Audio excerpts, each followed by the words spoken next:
4 divided by 0. What is the result or quotient? The quotient is undefined. Undefined means there is no answer. Let me explain.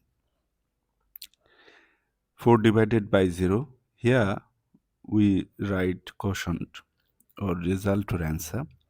This is the division statement. For every division statement, we have related multiplication statement. This is dividend, this is divisor, and here we will get quotient. That is divisor times